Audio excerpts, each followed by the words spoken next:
মালদার মানিকচকে শুটআউট, গুলিবিদ্ধ এক 10 বছরের নাবালক সহ 4 জন। বুধবার হোলির রাতে শুটআউটে ঘটনা ঘটে মালদার মানিকচক থানার মথুরাপুর কাহারপাড়ায়। সামান্য বচসাকে কেন্দ্র করেই চলে গুলিতে জখম হন এক নাবালক সহ 4 জন। পাল্টা উত্তেজিত জনতার গণপিটুনিতে মৃত্যু হয় গুলি চালানোর সঙ্গে যুক্ত কিশোরের বাবার। বুধবার রাতে 9টা নাগাদ এই ঘটনাকে কেন্দ্র করে ব্যাপক উত্তেজনা ছড়ায় মথুরাপুর কাহারপাড়ায়। জানা গেছে, এদিন ওই এলাকার অল্প বয়সী ছেলেদের মধ্যে কোনো বিষয় নিয়ে বচসা বাঁধে।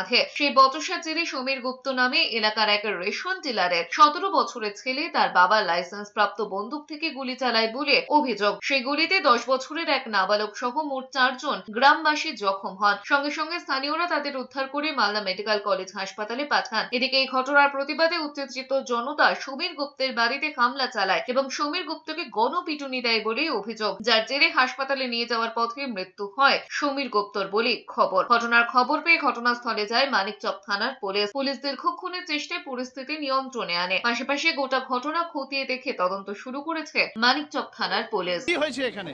ওর বেটার সঙ্গে মনে একটু হয়েছে, মানে ঝগড়া ঝাগড়ি হয়েছে, আর সমীর গুপ্ত এসে গুলি চার্জ করে দিয়েছে। 3-4টা ছিটা গুলি মেরে দিয়েছে। কে? ওই সমীর গুপ্ত বলছে আমার ছেলেকে কেন এই করবা, তাবালি করবা, ওই জন্যে ওইখানে 3-4টা গুলি মেরে দিল। আর ওর সঙ্গে ওর স্টাফও ছিল, ওকেও মেরে দিল।